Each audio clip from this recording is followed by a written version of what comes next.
3อุ้ยอุ้ย4 5นี่ตัวนี้นี่อยู่นอกเลยสบายดีเลยแม่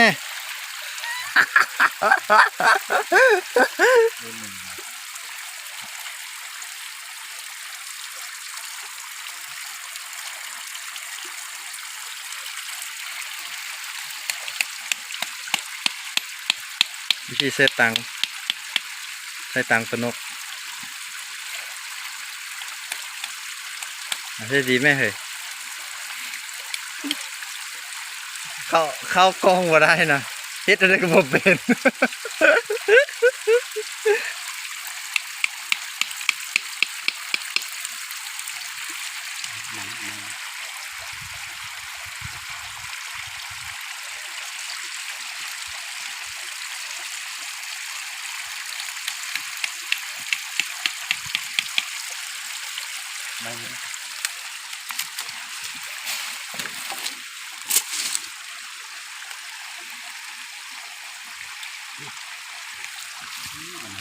เดี๋ยวอีกทีไม่เห็นไหมนี่มันมีวันจับด้วยเนาะ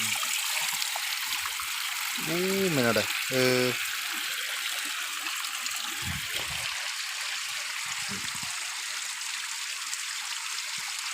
โคย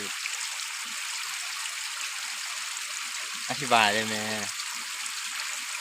พันจังสี่สินะ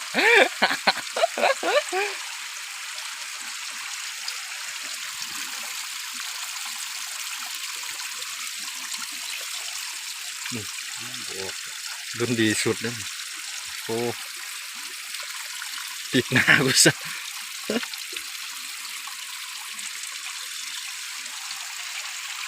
เอาติดหนูมาใส่นก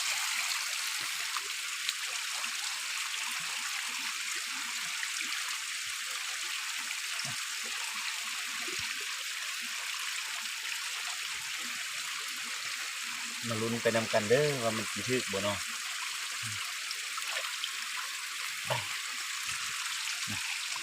มันเลย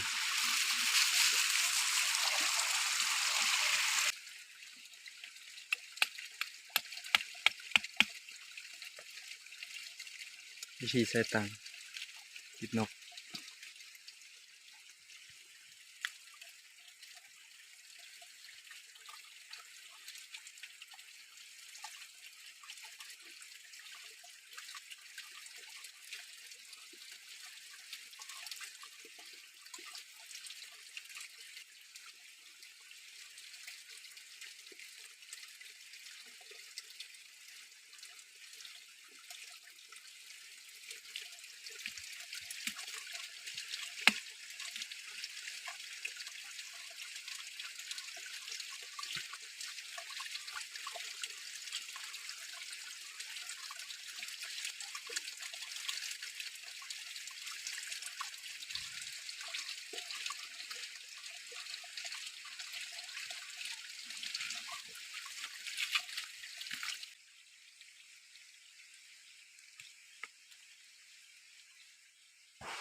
มายามบัดเดียวนะมันที่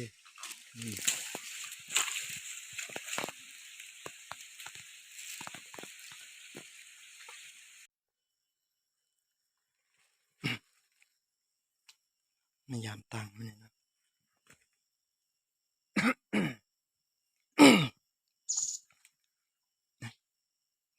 เฮ้ยเสียงนกทึกกันเด็กสิเสียงยิ้ม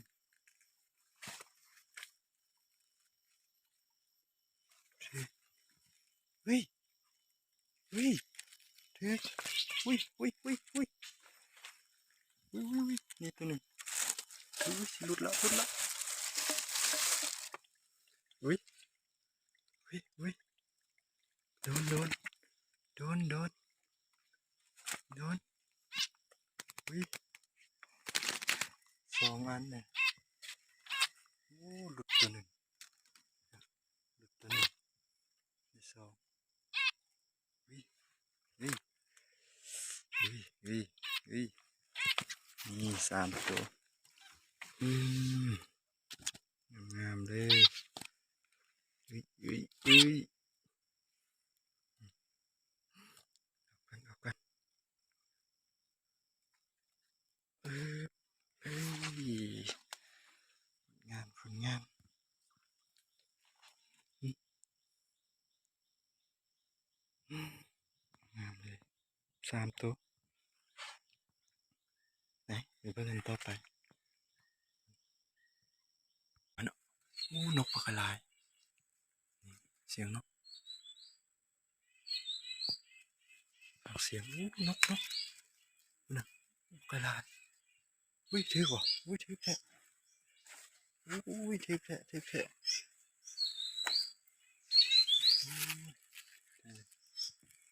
สองตัวโอ้อยู่หลุมเลยนก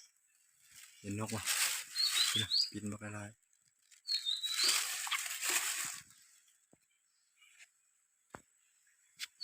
เก็บออกกันอุ้ยอุ้ย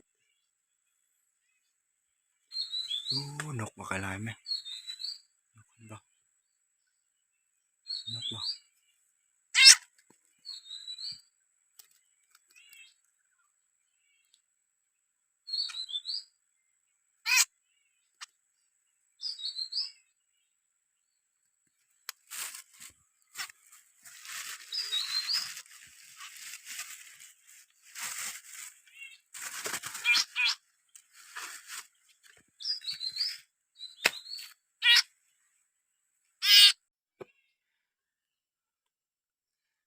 นกอยู่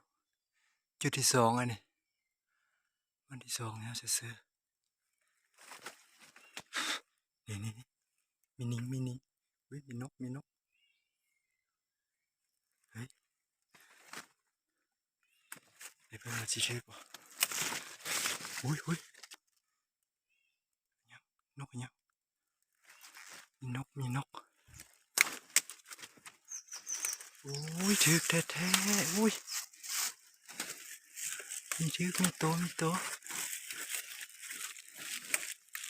อุ้ยอุ้ยเฮ้ยเฮ้ยนี่อุ้ยตายอยู่ตัวหนึงสองสอง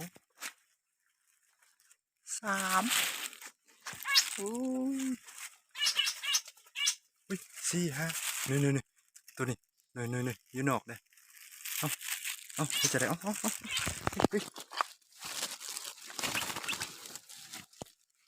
เฮ้ยเฮ้ย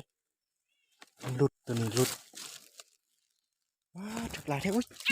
แท้ทีละโอ้สองสามสี่ห้าโอ้แม่เจ้าถึงก็มีอุ้ยถึกหลายอีหลีอุ้ยอยู่หันก็มีพี่น้องพี่น้องพี่น้องพ้องปลายหลายหลายหลายแท้เอ้าเสร็จแล้วเดี๋ยวเก็บนกกันนะอุ้ยนี่ใหม่หลุดมานี่เลยหลุดเลยหลุดเลยเดี๋ยวตามครับพี่น้องเก็บนกกันเฮ้ยไม่ใช่นี่ละสองได้สองโอ้นกกระไรนกกระไรโอ้ชุดใช่นี่สองนี่ตัวหนึ่งตายละโอ้ my god นี่จะถึงนะนี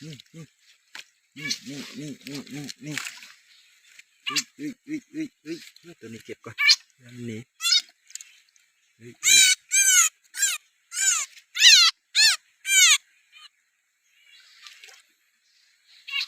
อุ้ยนี่ตัวนี้อู้หันสองนี่จะมี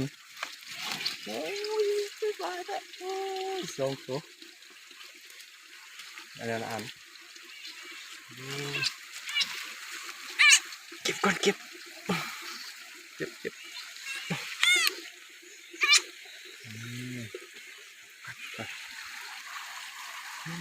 ไม่แน่นอนถึงนี่โอ้ย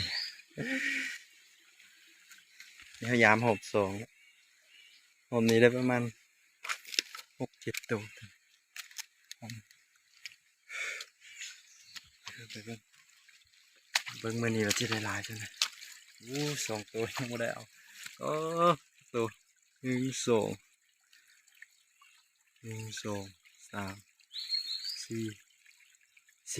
4 ตัว5 6 ตัวหอม7ตัวนะยังบินอยู่เทิงกันอยู่เดี๋ยวใส่ไหมครับใส่ไหม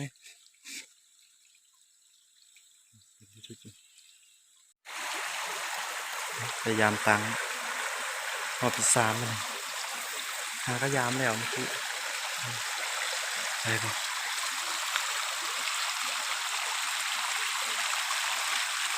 เงียบๆเลยลงบนลง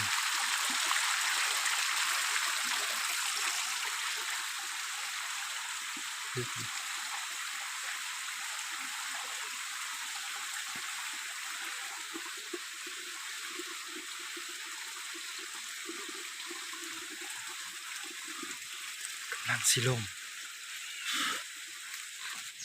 ทันห้อง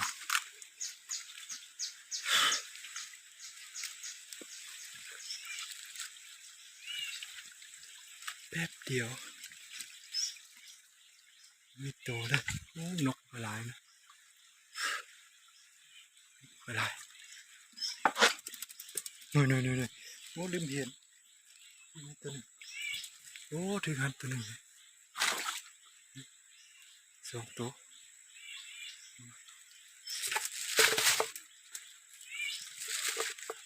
หันกันนี่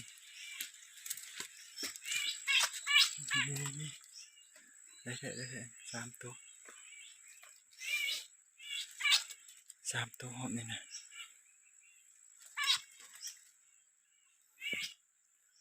แปลงก่อนแปลงอีกก้อนได้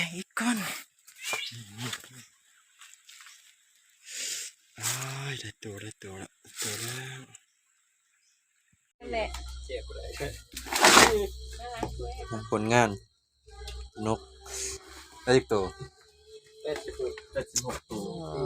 86อดอีกคือมันฮอดลอยกับฮอดค่ำเลยอดอีกเลย ว่าน้องมาอุ้ยยาเขาถึงว่าโอ้มา ตัวใหญ่แถบน